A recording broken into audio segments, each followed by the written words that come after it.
Hi guys! So in this tutorial, we're going to create a basic calculator using C#. Gaya nito. Kaya niyang mag-perform ng multiplication, addition, division, and subtraction. Meron din tayo ritong clear entry buttons. Let's start. Here's my Visual Studio. Let's create new project. Windows Forms app, itong .NET Framework. Project name is CalQ. Okay, so ito na yung form ko. First, add muna tayo ng buttons. Papalitan ko lang ng text. So, 7. Number 7 yung nasa una.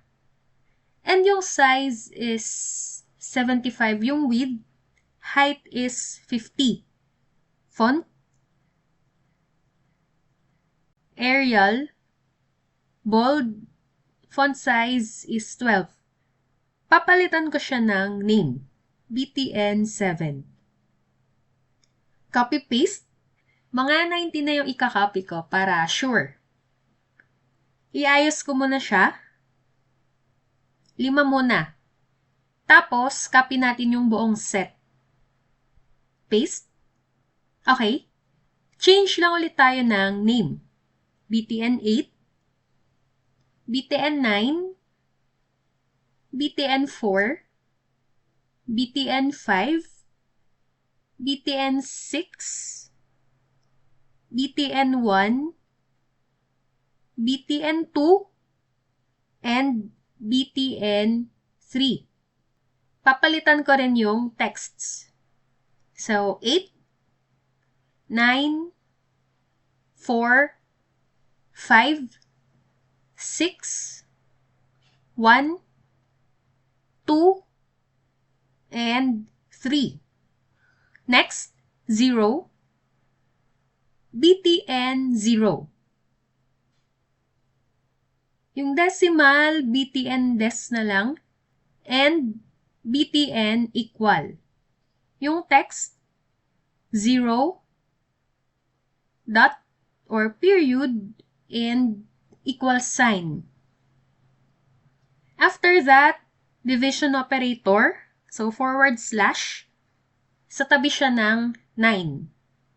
BTN div.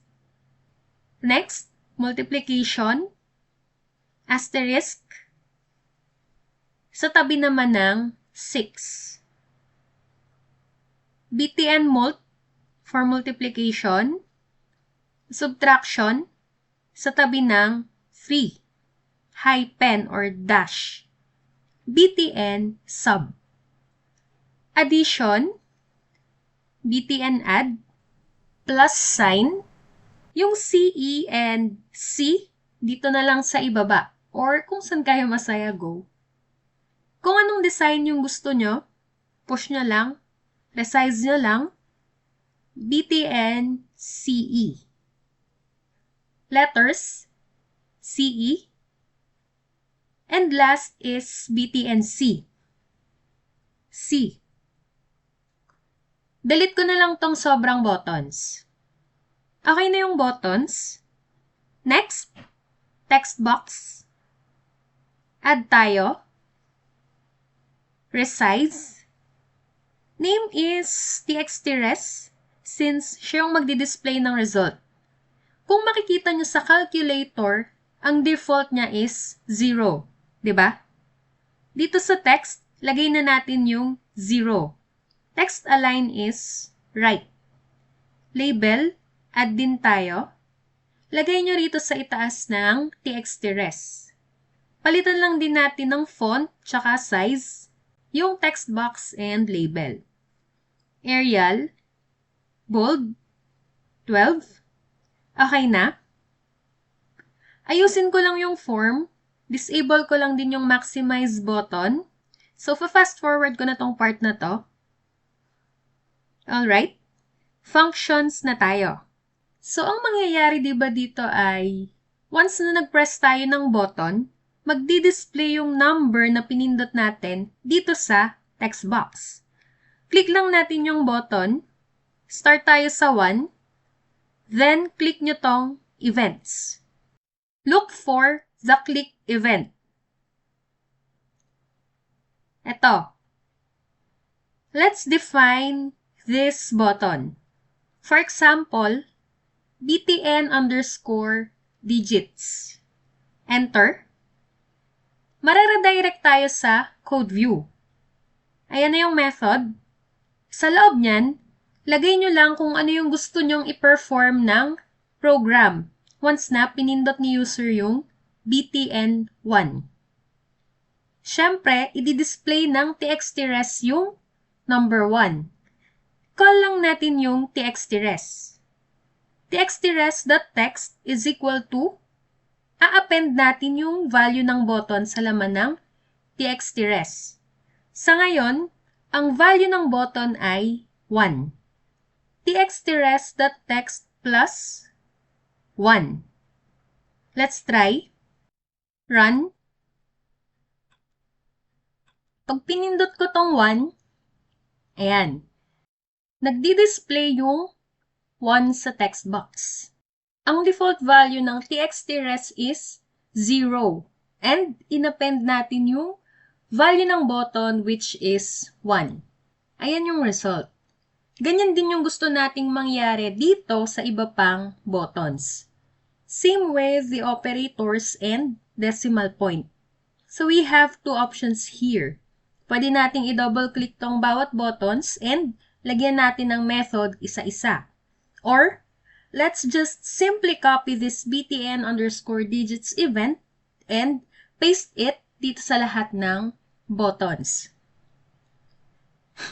Siyempre, dun tayo sa second option. Dun tayo sa mas madali. Let's start by selecting all of these buttons. Itong mga numbers and paste it here. Okay?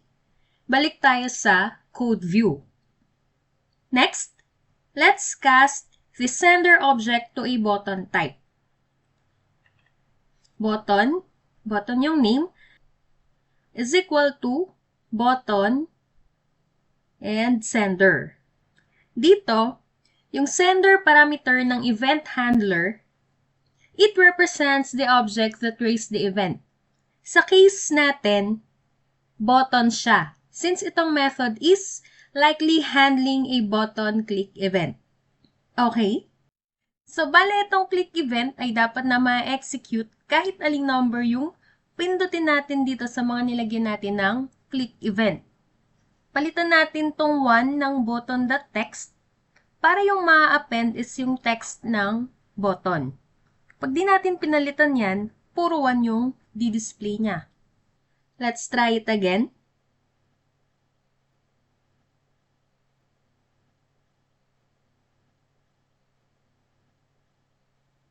Ayan. Yung 0, nandyan pa rin. Kung tutuusin, wala naman siyang epekto sa value. Pero masagwa kasi, no? Add tayo ng if statement dito. If txtres.text is equal to 0, clear lang natin siya. txtres.clear, open and close parenthesis, semicolon.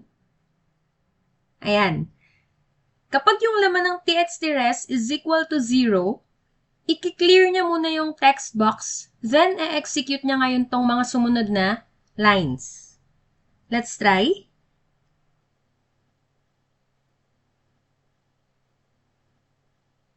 Ayan. So, okay na. Next, operators naman tayo. Same lang din ang ginawa natin dito sa numbers. This time, itong operators naman. Click tayo ng isa, itong btn add. Punta tayo sa events. Look for the click event again. Ito. Let's define this button. btn_operator. So, copy nyo lang. Then, select nyo tong another 3 operators and paste. So, nakopy na natin siya from plus sign.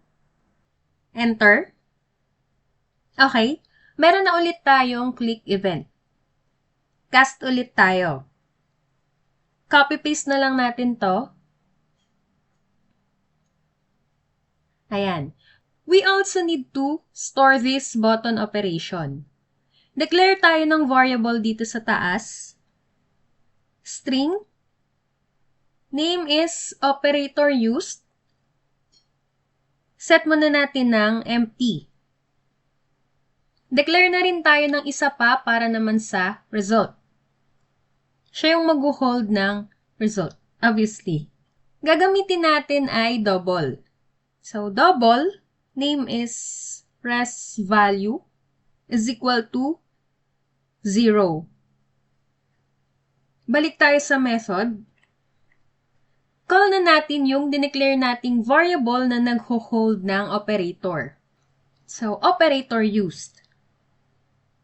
Operator used is equal to button.text.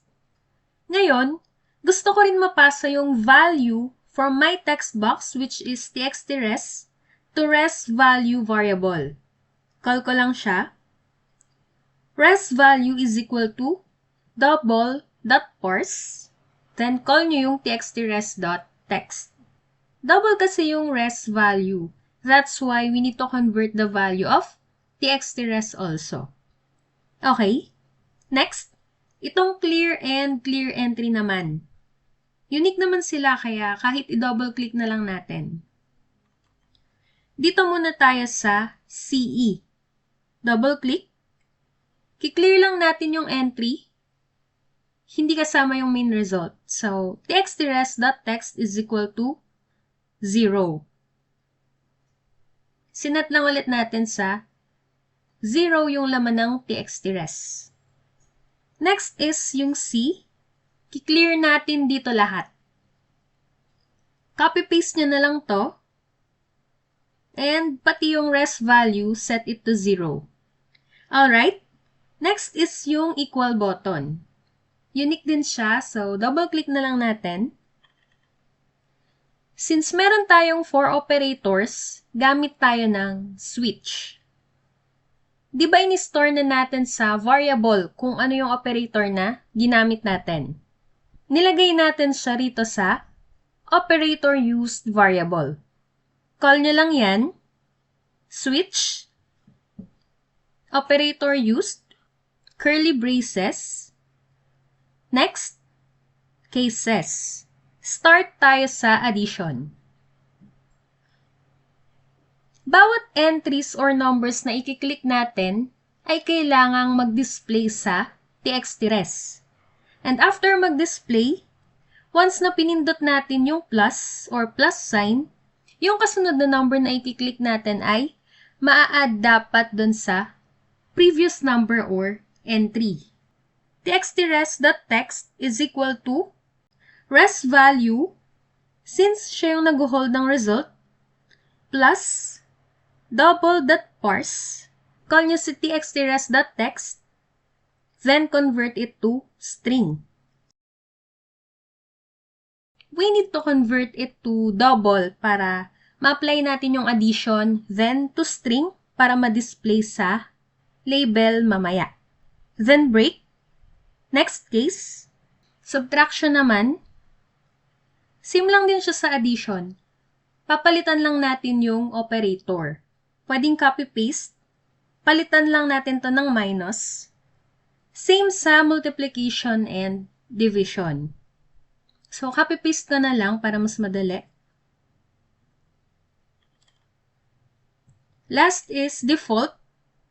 So, wala. Break lang ulit. After performing the calculation, update lang natin yung res value with the new result obtained. After that, we need to know kung ano yung state ng buttons natin. Magkikreate lang tayo ng flag para malaman natin kung pinindot nga ba siya or hindi. Meron kasi tayong mga statements or conditions na paggagamitan yan mamaya. That's why we need to know kung pinindot ba ni user yung operator or hindi. Okay? So, let's declare another variable for that dito sa itaas. Bool, true or false lang naman. So, bool. Name is operator click na lang is equal to false. Set muna natin siya ng false. Every time na may i-click tayong operator, isa-set natin siya to true. Dito tayo sa btn underscore operator click event. After ma-execute to, we need to set the variable or is operator click variable to true. Call natin siya is operator click, then set it to true. Okay? Kapag operator yan ha. Kapag naman yung numbers ang kinlik, we need to set it to false. Dito naman tayo sa btn underscore digits event. Before ma-execute naman natin siya isa-set. Is operator click is equal to false? Yan. Para naman hindi mag-append yung next number na pipindutin natin, add tayo ng or dito sa if statement. Or, is operator clicked? Yan. So, kapag nakaset to true yung is operator click variable, hindi rin mag-append yung next number na pipindutin natin. Next, dito naman tayo sa label. Siya yung nag-hold ng laman ng res value, di ba? Clear ko muna yung text. Yung name niya is label 1. Let's change this to LBL current. Hinohold niya naman kasi yung current result. So, LBL current. Alright. Kapag nag-click tayo ng any operator dito sa 4, yung result ay magdi-display sa kanya. Balik tayo sa code view. Dito sa btn underscore operator click event. Since nilagay naman natin yung result dito sa res value variable, siset na lang natin yung laman ng LBL current. LBL current.text is equal to res value and we need to concatenate the value of operator used variable. So LBL current.text is equal to res value plus, add tayo ng space, plus operator used. Let's try it muna. 5 plus 2, ayan. Nagdi-display na siya rito sa LBL current. CE, okay, na-clear. 6 plus 5 is equal to 11. Goods. Times 5, 55. It's working na, pero may mga kulang pa tayo. Next, decimal.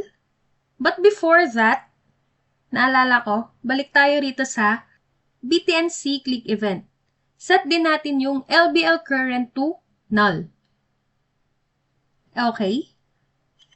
Decimal. Balik tayo sa btn underscore digits click event. Let's just simply add an if statement here. Check muna natin kung yung button clicked is decimal. If button.text is equal to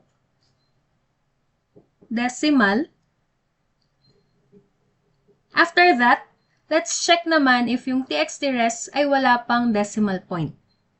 Kapag wala pa, concatenate natin yung decimal point sa kanya. If txtRes.text.contains, add tayo ng decimal, set it to not, txtRes.text is equal to txtRes.text plus button.text. Else, kapag naman wala, as is lang siya.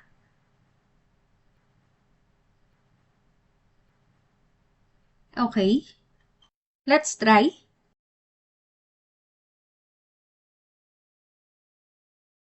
Oops. Hindi siya gumana. Sorry. Oh, I forgot. Lagay nyo na lang yung name ng event dito. btn underscore digits. Yan. Let's try it again.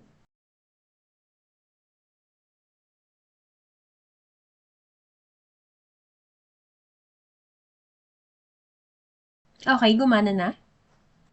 2.2 plus 2.3 is equal to 4.5. Okay. 6 times 2 plus, ayun. So, hindi pa tayo okay sa part na to. Kapag continuous yung paggamit ng operators, hindi niya kinukuha yung total ng previous once na nag-click tayo ng another operator and hindi tayo gumamit ng equal. Balik tayo sa btn_operator click event. Add tayo ng if statement. Kapag yung res value variable ay may laman, we're just going to simulate a click on btn equal to perform the pending operation. Kapag naman wala, as is ulit. Okay, let's try it again. 2 plus 3 minus, ayun, na-add na siya. So, na-add na siya bago mag-proceed ng subtraction. Minus 1, so 4. Times 4, 16, tama? Divided by 4 equals 4. So, it's working na, guys. So, ganon. Ganyan lang yung pag-create ng basic calculator. Kung gusto nyong mag-add pa ng ibang functions and ayusin pa yung design, go! So, I hope na may natutunan ulit kayo sa tutorial na to. Thank you guys for watching.